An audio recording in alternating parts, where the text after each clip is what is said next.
Today I'd like to take a look at the Whelen AdvantEdge Plus light bars. A couple of models that I have, including one that is specifically unusual. We're going to go through the different rotator types that were offered and some of the different options and look at the examples that I have in my collection right now.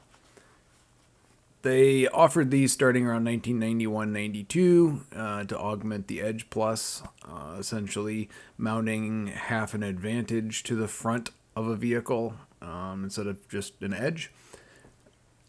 It came out with a variety of different rotators through the years, and it was offered up until 2002 when it was replaced by the 4500 series. There was a Super AdvantEdge Plus as well, which we're not going to get into. It was the 5000, the AdvantEdge Plus was the 4000, and the 4500 was the replacement that's still offered today.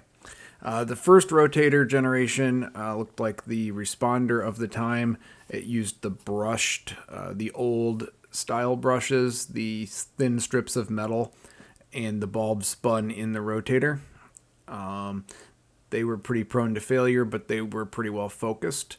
But the first generation, which I do not have an example of, used that type of rotator. Then they cut down a larger non-brushed rotator where the bulb was stationary, and it didn't look great.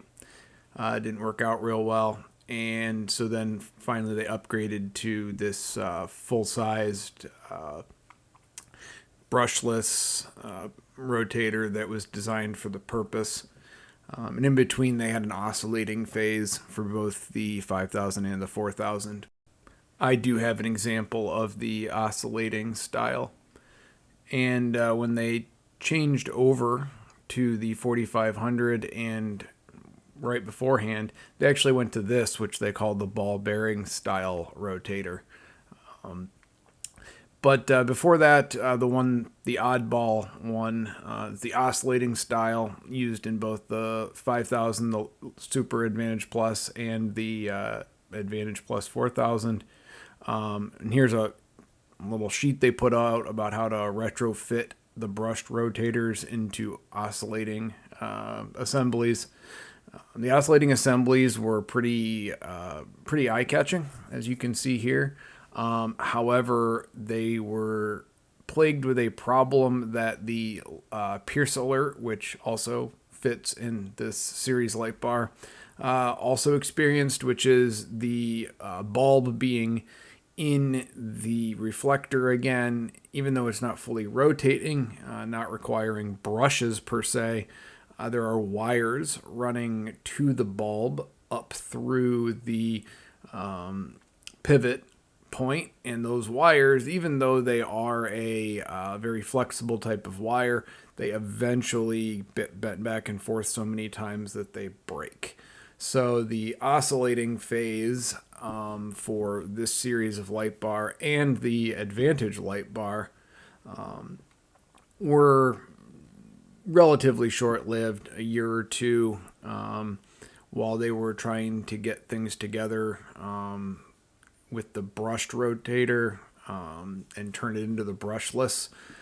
They had a brief oscillating phase, kind of the punk rock emo phase for the light bar, I guess.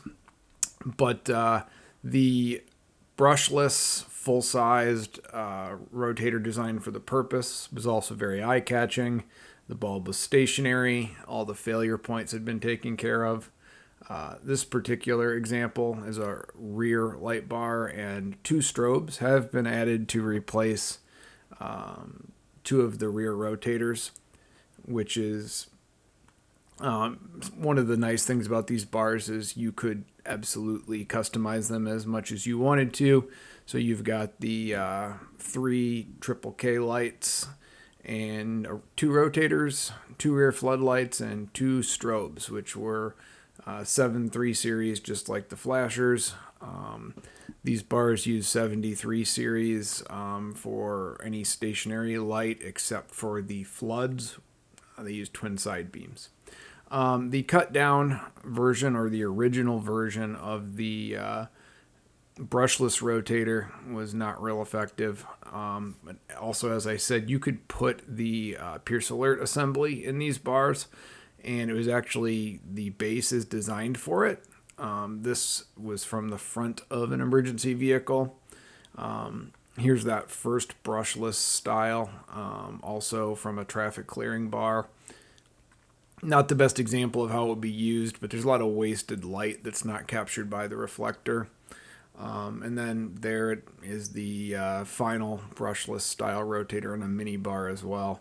So 3 smaller light bars, which were an option. Any length was an option, but the oscillating didn't fully die with the previous mentioned option, because the Pierce Alert lived on in the center of the edge and also in the AdvantEdge if you so wanted to put it there. Then there was also the use of the brushless rotator in the 600 series light head. It was mostly offered for the headlight position of fire apparatus. However, you could get them with flanges, and sometimes these were used instead of a light bar, mounted recessed into the front of a vehicle. There's reflective backing inside the housing. It's kind of an interesting idea, but it required a really big hole to be cut if you weren't putting it in the existing headlight well of a fire truck. So it not extremely popular, but it was another way that brushless rotator was utilized.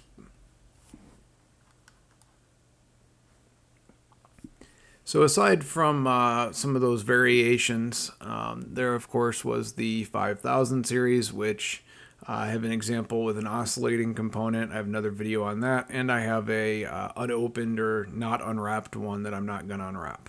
But really the bar I'm here to kind of go over is this what I call end of the road 4000 series. This light bar was made after the AdvantEdge 4000 was discontinued, but before they were fully rolling out the 4500. The end lamps here are behind non-fluted lenses, and they're not twist lock, they're snap-in bulbs, and the reflectors have a date of 2001. And the rotator is the later series halogen responder cadet rotator, not the original type of brushing. So if you look at the cadet, which was made long past the life of the AdvantEdge into the mid 2000s, it uses the better graphite style brushes, the same rotator head, and it was just a matter of plopping that down on a AdvantEdge tray, and you could keep making the light bar in the in-between period. So this light bar came out 2001, 2002. The 4500 came out 2002. Here is a similar rotating assembly that was being sold to replace defective assemblies. There was a lot of crossover in what rotating assembly you could have in these bars. But I had not seen one before where the end lights were actually the non-twist lock later model 7E series. So here in secondary flasher mode, we see the 7E or 700 series snap-in lamps at the corners behind non-fluted lenses. The center lamp, for one reason or another, is actually a dual side beam behind a fluted lens. I don't know if that was customer preference. You also have black lens sections over where the white rotators would normally go. Those are pre-wired for rotators, but they're not installed. But you can see the smaller area in the middle there being illuminated by the twin halogen side beam behind the fluted lens. I'm not sure if they thought the white required the fluted lens or if that was a customer choice. But here are the cadet rotators, or cadet style brushed rotators, the whole package running together. Kind of an interesting segue between the AdvantEdge 4000 and the 4500. Produced the year the AdvantEdge Plus 4000 was discontinued, and the year that the 4500 came out. So I consider this to be a bridge bar, if you will. I'm not sure if a customer demanded an AdvantEdge 4000, so they put one together for them, or if they legitimately were not able to assemble a 4500 yet. But you can definitely tell this is not the earlier first generation old style brush rotators. The frame is also the newest, if you will, style frame for the AdvantEdge. There's no metal strip across the top, which was a sun shield that you saw on the early versions. So when I bought this, I thought it was an earliest version because of the brushed rotators. That's why I bought it, because I thought it was a very early version. The very early versions also used the twin side beams instead of 73 series. So I thought I was getting a early version of this bar, but what I ended up getting was probably one of the last examples produced of this bar. So the bar came full circle, if you will, went back to its roots and put the brushed, if not upgraded, rotators back in, and had a period of returning to its original heritage before it was replaced. Thanks for watching. Like and subscribe, please.